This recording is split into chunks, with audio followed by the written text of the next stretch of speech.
we do have a password management system we use. And just for our corporate accounts alone, we have over 250 unique account names and passwords. Nudge, nudge, wink, wink, right? Because we're supposed to use a separate password for every account. Every account you have. And how many of you are doing that?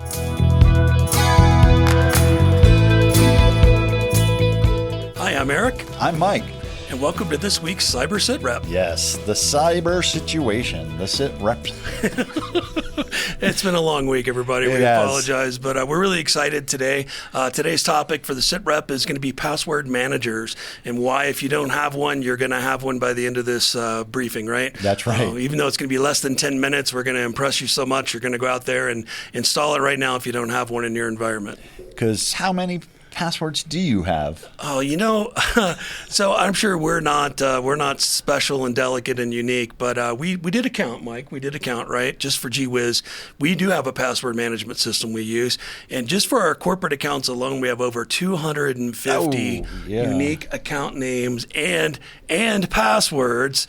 Nudge, nudge, wink, wink, right? Because we're supposed to use a separate password for every account. Every account you have. And how many of you are doing that? Right. I don't know. And Mike, why is that so important that we use unique separate passwords for each of our accounts? Well, great question. So if you've ever received one of those wonderful letters in the mail that says, hey, we're sorry, we've lost your information. Our bad. Nothing to do with, yourself. You've protected your username and password very diligently, but that organization that sent you the letter, they failed. Right, and so that means then that information's been pilfered by some bad actor, put on the dark web, and released to the masses the criminal intent out there. That's right.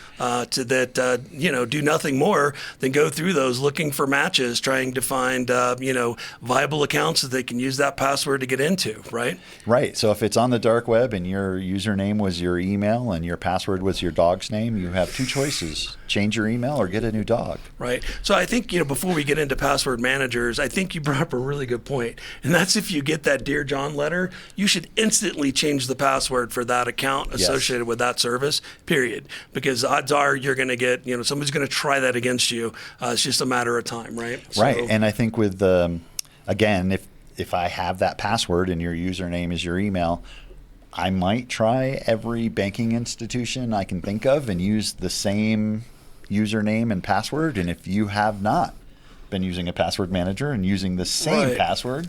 But Mike, people are going to argue, well, I have a scheme. So I have a core password and I'll either append or prepend or append a character to it or a number or a letter. So that makes me more secure, right? Right. Password, and then my bank password is password 123. Right. And then you make it 1234 for another site, et cetera. Yeah. And 957. What's the problem with that approach? Well, we in the business are able to create what's called a dictionary file of known passwords, or what we can create as passwords. So if we know your password that was breached was your dog's name, Muffy, then we can just add all kinds of special characters, numerical characters, both before and after, just to see if you are close to that password or doing what you were describing. What in the industry we call permutations, right? So password permutations. And Mike, I think to your point, we have tools available now that'll take that core word and generate as big a dictionary file as you can tolerate, right? That's right. Because brute force attacks are cheap, right? So you take that and you hammer that service until you hopefully get a match. And, if they guess that password successfully and get access, what's the next step? What do they do there? If they get one of your accounts, they're going to try to get all of your money. Right. And once again, that's used against us. All of our social media, your online footprint, that email address you've used. There's a lot of great tools out there. And once again, the difference between a security tool and a hacker tool is authority, right? Approval. Yep. And so you can use all those top tools out there that we use for information gathering and use those for reconnaissance, right? To do bad things. And so with your email address alone, they can look that up and find all the different accounts you have that use that email address that's on the web, and then try to target that using those password combinations that you got pilfered by that bad vendor, right? Exactly. And if you have a bank account like I have bank accounts, I don't have just one, And I have transferred money between them. He's one I doing got well into financially, so No. he's got multiple bank accounts. No, 2 cents in each account doesn't count. But when you do have more than one, Right. we transfer money, and then they Right. can see, oh, I found Wells Fargo, but I see you transferred to Chase. Right. I bet he has a Chase account. Let me try that username and password again at that account. Right. And then to your point, and then anything else, your local computer. God forbid they get on your computer, and how many people do you think save their passwords in Chrome? Oh, right. Right? And you think, well, I have a password manager. It's Chrome. Right. It remembers all of my unique passwords for me. But Right. I have spiders that can crawl Chrome and pull your passwords out. Because if I get access to your computer, I'm you, and you have access to Chrome. Therefore, I then have access to all your passwords. Well, Mike, you look so friendly. I didn't think you were evil like that, but I guess you Sometimes we just have to do what we do to make it happen.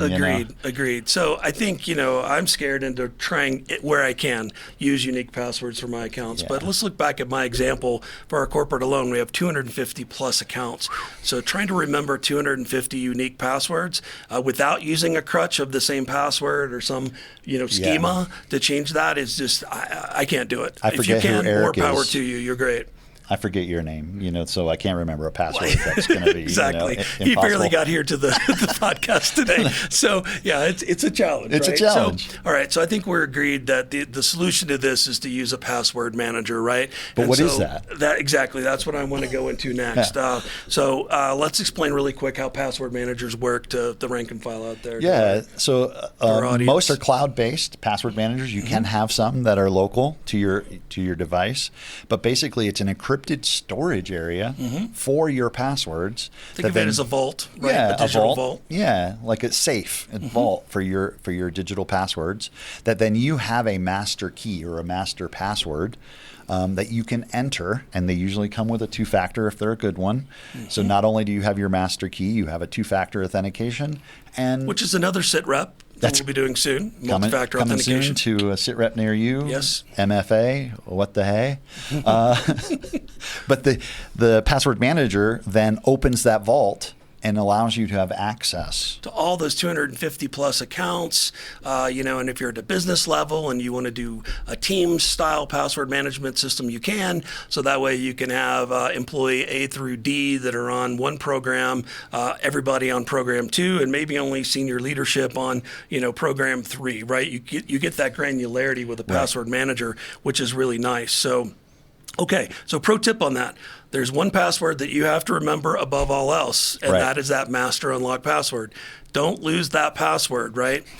This is one of the few times you're ever going to hear me say publicly, it's okay to write that password down. Write it down. However, comma but, and don't edit this, when you write that password down, securely store it. Put it somewhere safe that you don't forget where it's at, but that you can get to, right? Under your keyboard. No. That's not secure. Please, God, no. Or taped up to the ceiling. Right. Another story about that another time, right?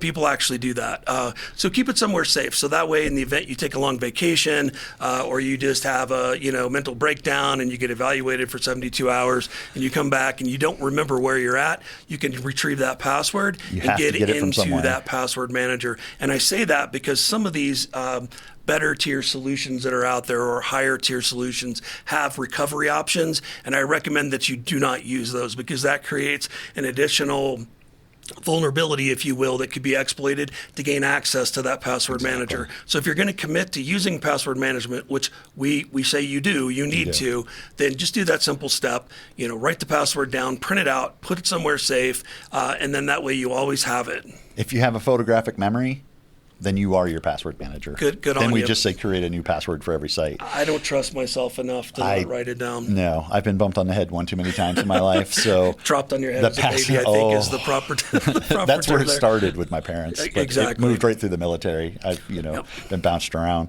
So we definitely say the reason for this is then you can have a truly unique password. Ask me what my password is for my bank. I have no clue. But let's talk about that really quick, Mike. That's an additional topic. I was just looking down at our coaching sheet here that I wanted to go over is how do you come up with different unique passwords for 250 sites?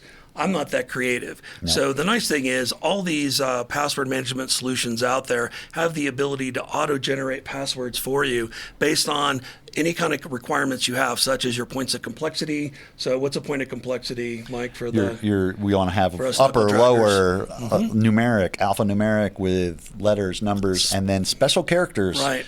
They're special. I don't know what makes them special, but they are special.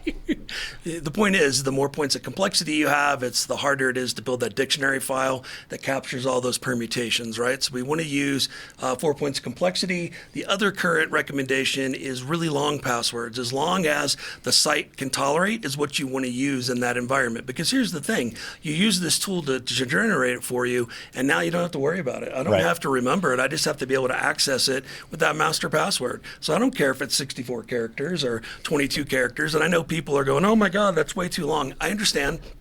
But look and see what the site supports. Right now, National Institute of Standards and Technology recommends length and complexity. It's the only thing that's going to save our bacon, right, with passwords. And eventually, we know passwords are going to go to the way to the dodo, but yet that's another sitrep we'll talk about in the near future. Okay. Passwordless, yeah, crazy. Passwordless, right. Yeah. And we're going to talk about that with passkeys and things like that in another episode of sitrep. All right, so let's close it out, right? So you need a password manager. You need to use unique passwords for all of your accounts, auto-generate them. If you want to get clever and have one-offs for certain things, that's fine. But please don't use the same password or the same core password, with the complexity on there. It's just not going to work for you, right? So where do we go and get a password manager? How do we know what's good, what's bad? You could do research online, but you want to make sure that, one, it's encrypted.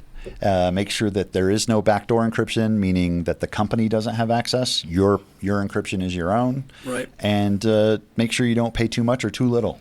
That's a great point, right? So literally you can go on using your search tool of choice. We did this earlier today just to verify the truth didn't move on us. And you could Google Best Password Manager 2024 or 2025 or whatever it is. If you're looking for business grade, Best Business Password Manager, literally it's that easy. And what you will find if you do more than one, which I highly recommend so you can get a little bit of correlation, is you will see the same actors repeatedly show up, right? Yep. The same 2 or 3 or 4 will consistently show up in best reviews, and that'll give you your target list. So start with that, and once you have that, then determine, is it going to be a personal account? If it's just for your home use, that's fine. They have family accounts out there where you get up to like 5 or 6 memberships under one umbrella, very affordable. And then if you're a business, please go with business grade password management software. Correct. So you give yourself the flexibility you need to address what we were talking about earlier by creating team memberships and having the flexibility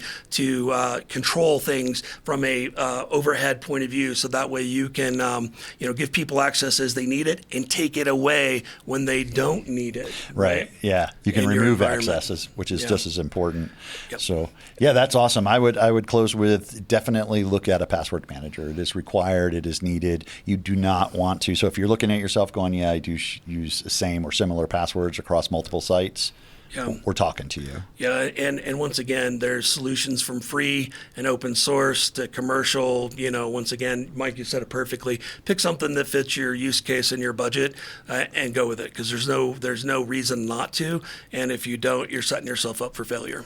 Right. So, Eric, I'd like to give a shout out as we wrap out. We're going to give a shout out. We're coming to you live from the studio, 809 Community Podcast Studio at the Next Us. It's a professional cooperative environment for small businesses in downtown Colorado. Super cool. We highly recommend it. We're here. You could be here too.